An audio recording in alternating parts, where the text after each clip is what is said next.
high above the bustling streets of Portland, Oregon, stands a sandstone giant that watches over the city with cold and silent judgment. The Pittock Mansion is an architectural marvel of the French Renaissance style that was built to serve as a testament to wealth and perseverance. However, beneath its elegant facade and manicured gardens lies a history saturated with sorrow and unfinished business. When the fog rolls in from the Willamette River and engulfs the hillside, the mansion transforms from a tourist destination into a fortress of solitude. Shadows stretch longer across the sandstone walls, and the wind whispers through the trees with voices that do not belong to the living. It is a place where the past refuses to stay buried, and the original owners still walk the halls claiming what is eternally theirs. The atmosphere surrounding the Pittock Mansion changes perceptibly as the sun dips below the horizon and the city lights flicker on in the distance. During the daylight hours, visitors marvel at the 22-room house and its breathtaking views of Mount Hood and the Cascade Range. But as twilight descends, a heaviness settles over the estate that many find difficult to shake. The air grows colder than the ambient temperature should allow, and a feeling of being watched permeates the grand staircase and the winding corridors. This is not merely an old house settling on its foundation, but a residence that feels occupied by unseen tenants. The silence here is heavy and expectant, as if the house itself is holding its breath, waiting for the return of the masters who poured their souls into its creation. To understand the haunting one must first understand the man who conceived this hillside palace during the early 20th century. Henry Pittock was a figure of immense determination and grit who arrived in Portland barefoot and penniless in the year 1853. He was a true pioneer who built a newspaper empire from the ground up, transforming the Oregonian into a powerful voice in the West. His life was defined by a relentless pursuit of success and a desire to leave a lasting legacy upon the landscape of Oregon. Henry was a man who did not give up control easily in life, and it seems he has maintained that same grip on his domain in death.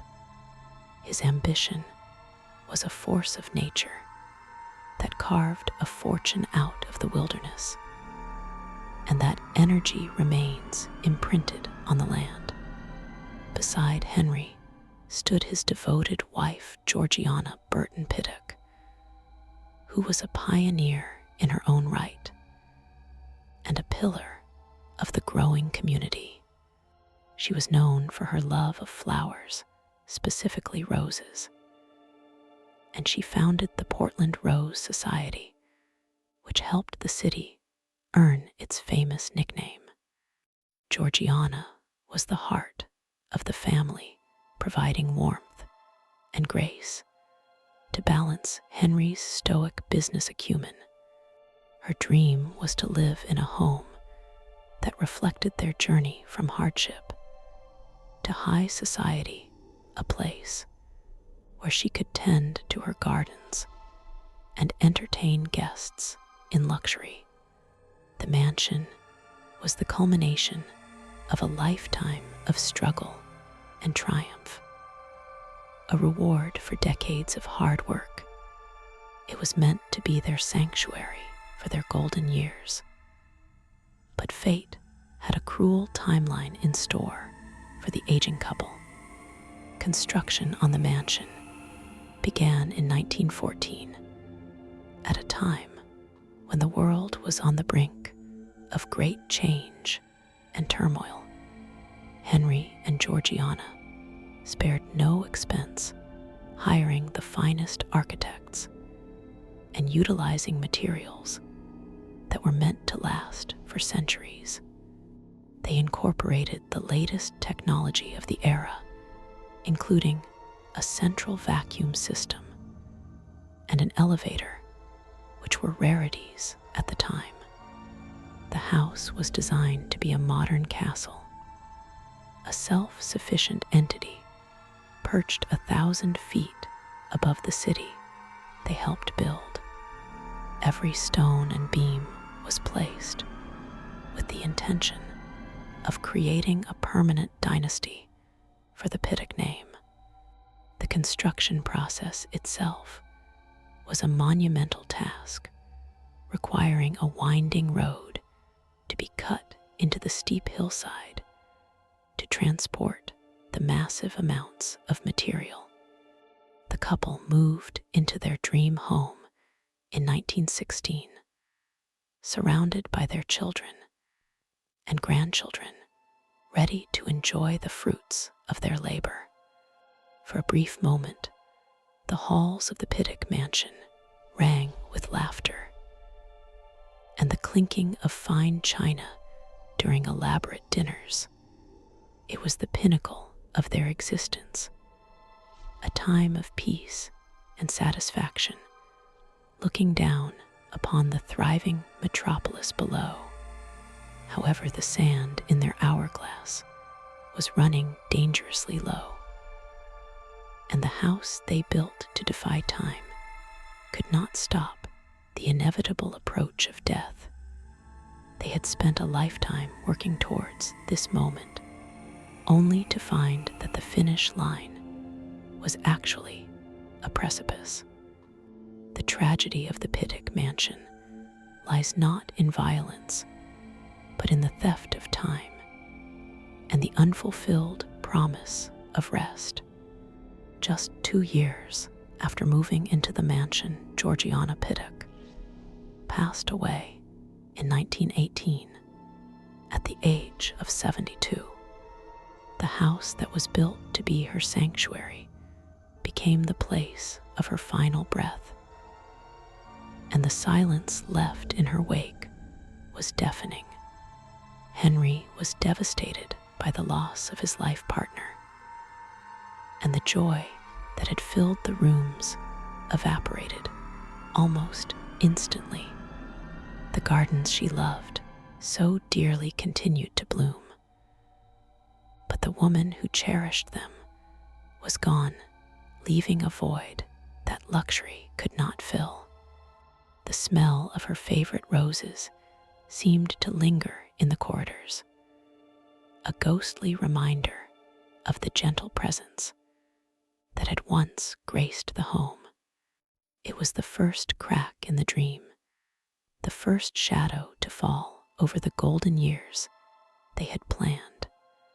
Henry Pittock did not survive long without his beloved Georgiana, and he followed her to the grave in 1919.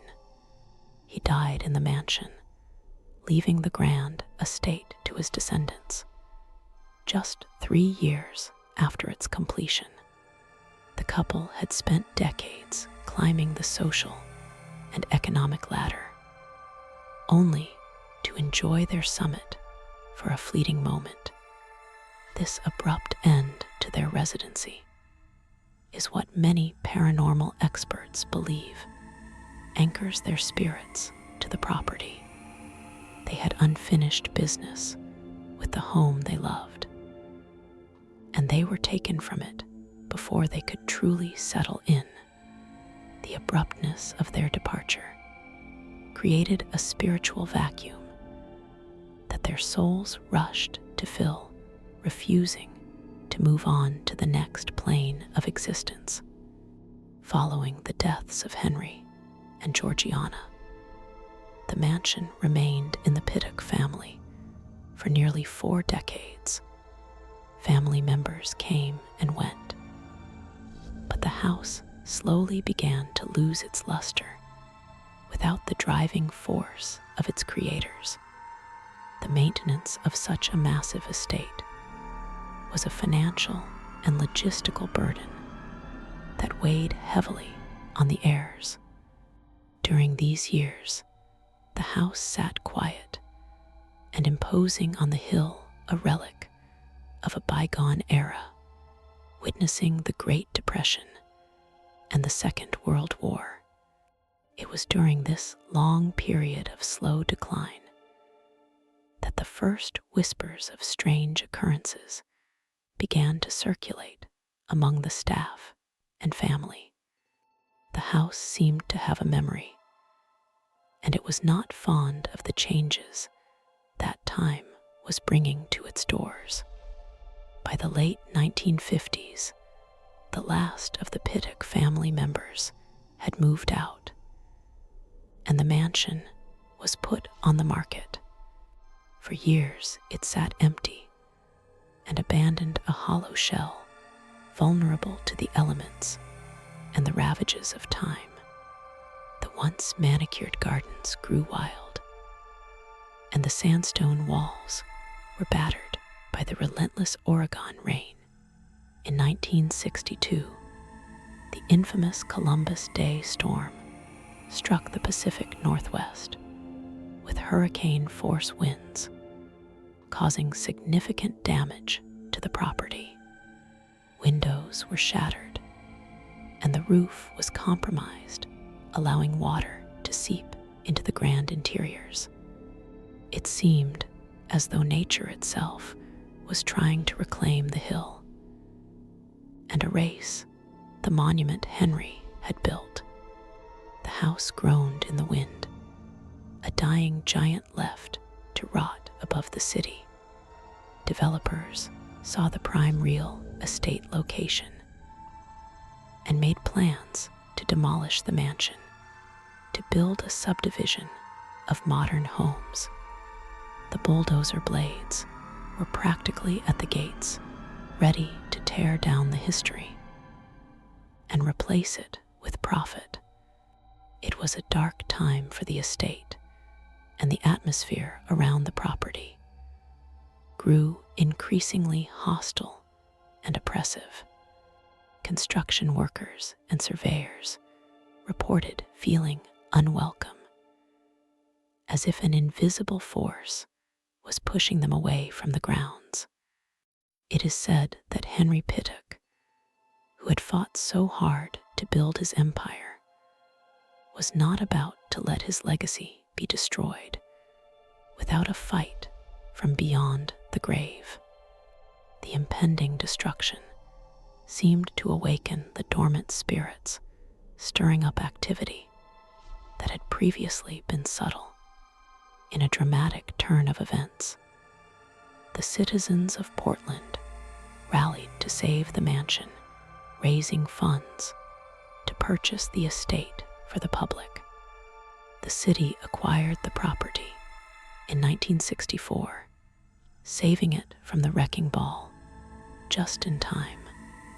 A massive restoration project began to return the mansion to its former glory, repairing the storm damage and hunting for original furnishings.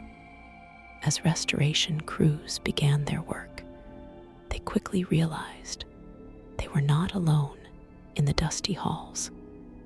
Tools would go missing only to reappear in inexplicable places, and doors that were locked would be found standing wide open. The restoration breathed new life into the structure, but it also seemed to energize the spirits that dwelled within its walls. One of the most persistent phenomena reported since the restoration is the overwhelming scent of roses appearing where no flowers are present. Visitors and staff members walking through the hallways often encounter a thick floral perfume that moves through the air like a cloud. This is widely believed to be the spirit of Georgiana, making her presence known in the home she loved. The scent is not subtle, nor is it constant. It appears suddenly and vanishes just as quickly, leaving witnesses bewildered. It often occurs in the dead of winter, when the gardens outside are dormant and bare, defying all logical explanation. It is a gentle haunting, a sign that the lady of the house is still conducting her rounds, while Georgiana manifests through the scent of flowers. Henry makes his presence known in a much more authoritative manner. Staff members have reported the heavy sound of boots stomping through the upper hallways when the museum is closed. The footsteps are distinct and purposeful sounding, like a man pacing back and forth or walking with a destination in mind. These sounds echo through the empty house, often accompanied by a sudden drop in temperature. It is the sound of the master of the house patrolling his domain, ensuring that everything is in order. The footsteps stop abruptly if someone goes to investigate, leaving the brave soul standing in silence in an empty corridor. The first true confrontation with the supernatural occurred involving a head gardener shortly after the mansion was opened to the public. He was working late one evening, finishing up tasks in the main house after the visitors had departed. As he walked through the designated tour route, he saw an elderly woman standing in the reflection of a glass cabinet. Assuming a tourist had been left behind, he turned around to address her, but found the room completely empty. Confused, he turned back to the glass and saw her reflection again, staring at him with a calm but piercing gaze. She was wearing a long period correct dress that matched the portraits of Georgiana Pittock. The gardener fled the room, shaken to his core by the silent observer. This was not an isolated incident, as other staff members began to report similar visual anomalies throughout the mansion. Shadows that look like human figures have been seen darting between rooms in the peripheral vision of tour guides. These shadow figures are most often reported in the basement and the servants' quarters areas that feel distinctly different from the opulent upper floors. The basement, with its thick concrete walls and dim lighting, has a heavy, oppressive atmosphere that many find unbearable. Some employees refuse to go down there alone, citing an intense feeling of being watched by someone standing in the dark corners.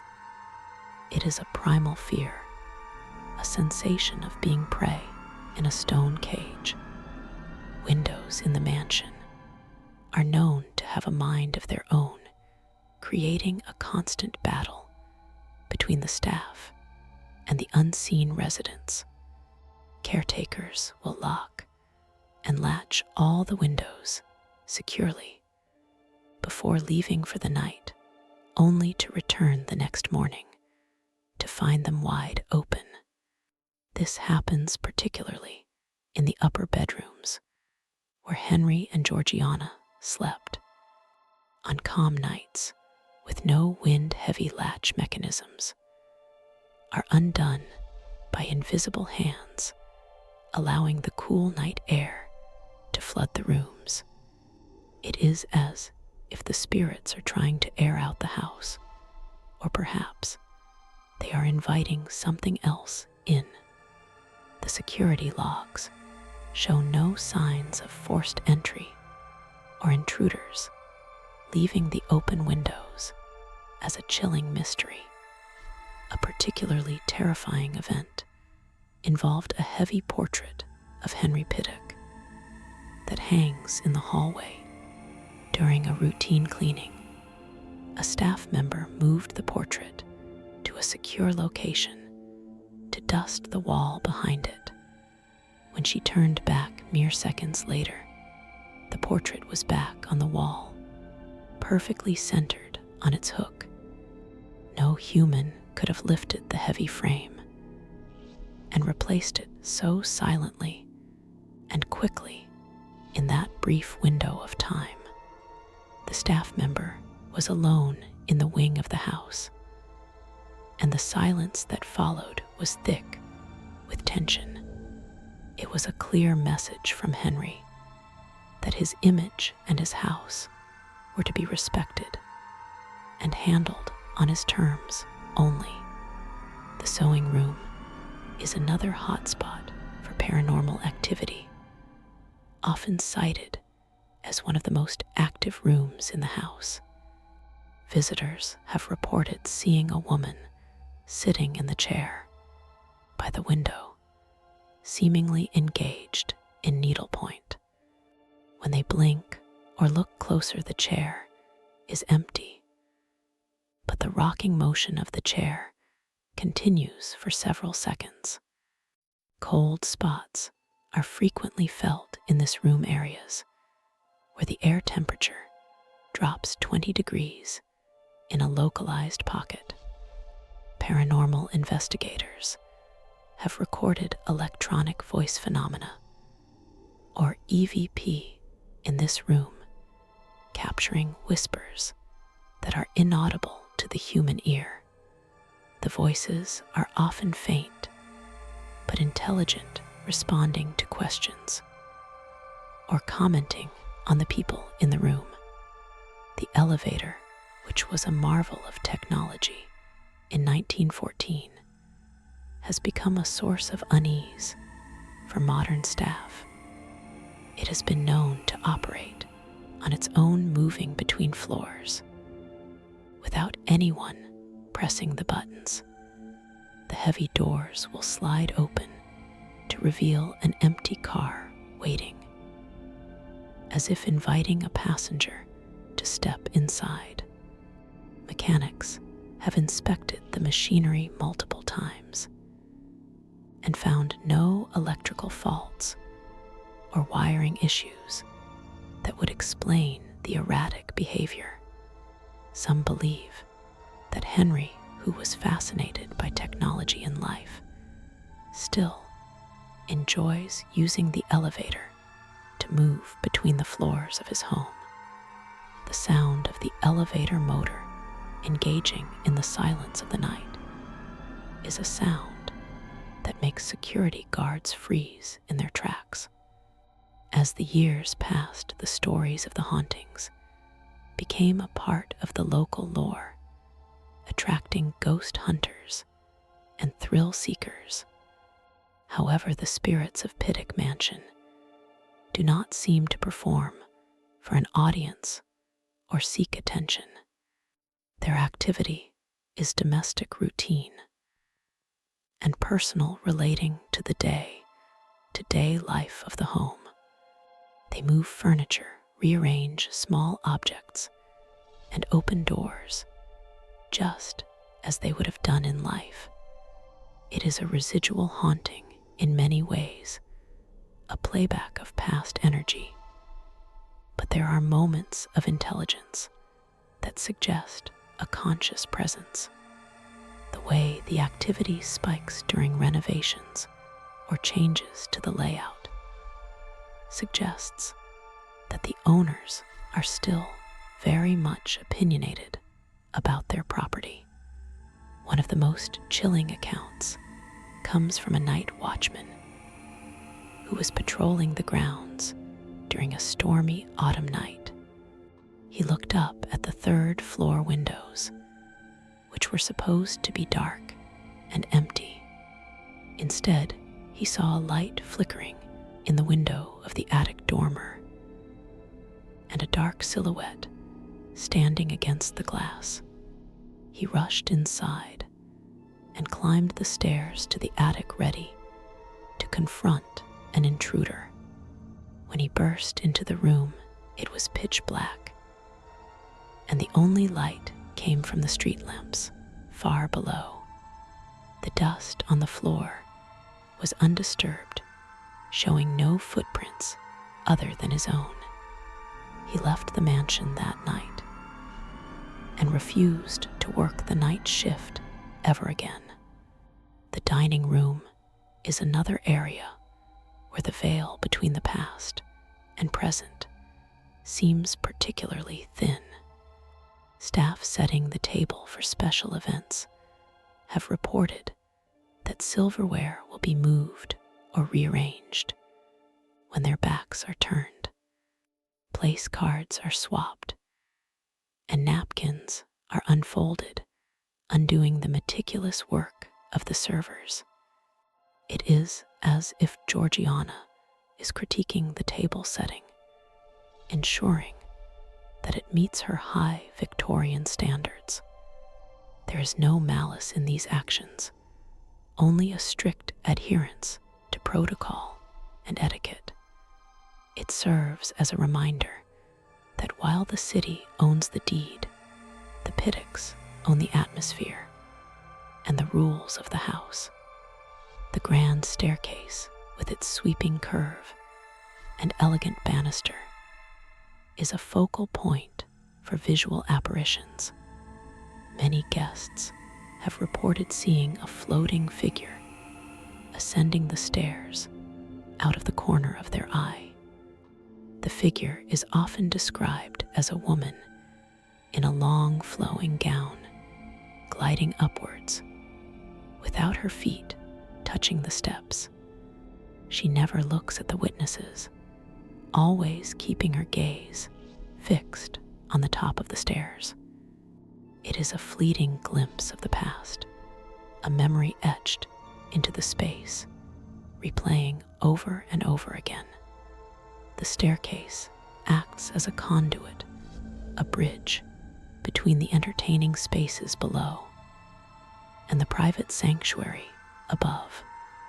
Skeptics argue that the sounds are merely the settling of an old house and the drafts from the river wind. They claim the visual sightings are pareidolia, a trick of the mind caused by shadows and suggestion. Yet the sheer volume of consistent reports from unconnected witnesses over decades suggests something more tangible. Police officers, security guards, and longtime curators have all experienced things they cannot explain rationally. The consistency of the details, specifically the smell of roses and the heavy boots, lends credibility to the claims.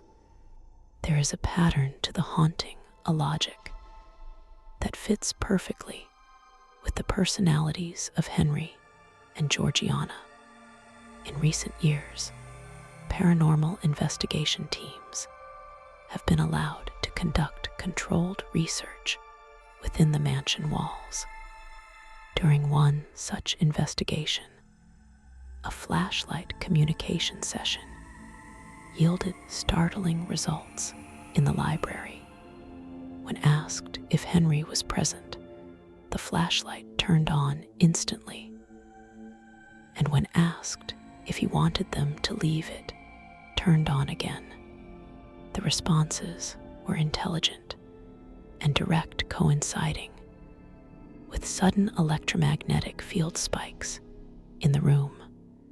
The investigators reported feeling a heavy static charge in the air, similar to the feeling before a lightning strike. It was a confrontation with an intelligence that was aware of its surroundings and capable of manipulating energy. The basement, however, remains the area with the most malevolent, or at least unwelcoming energy in the entire estate. Unlike the upper floors, which feel inhabited by the family, the basement feels occupied by something else. Some speculate it could be the energy of the land itself, or perhaps the frustration of the workers who toiled to build the mansion. Shadow figures here are darker and denser, blocking out light. Rather than just being transparent mists, there is a feeling of being herded or pushed towards the exit, a distinct territorial aggression. It stands in stark contrast to the elegant and almost polite hauntings of the upper levels. Despite the ghostly activity, the Pittock Mansion remains a beloved icon of Portland and a popular museum. Thousands of visitors walk through its doors every year, unaware that they are guests in a house that is still occupied. The spirits seem to tolerate the tourists, perhaps, enjoying the admiration of their grand creation. But when the doors are locked and the last car leaves the parking lot, the mask of the museum falls away. The house reclaims its true identity as the private residence of Henry and Georgiana Pittock. They emerge from the shadows to resume their lives in the eternal stillness of the night. The lingering dread of the Pittock Mansion is not one of demons or violent poltergeists, but of a sadder, more psychological nature. It is the realization that even great wealth and stone walls cannot bar the entrance of death. The Pittocks built a monument to their success, but became prisoners of their own creation, bound to the site of their unfulfilled dreams. They are trapped in a loop of domesticity, repeating the motions of a life that was cut short too soon. The view from the mansion is still breathtaking, but for Henry and Georgiana, it is a view they can never leave. As you stand on the lawn of the Pittock Mansion, looking out over the sparkling lights of the city, remember that you are being watched. From the darkened windows of the upper floors, the original owners are still keeping vigil over their empire. They are the elegant ghosts of the hillside, forever presiding over a city that has moved on without them. The house is their tomb, and their paradise a stone vessel, preserving their souls against the flow of time. So if you smell the faint scent of roses, or hear the heavy tread of boots, know that you have not been imagined. You have simply been noticed by the masters of the house.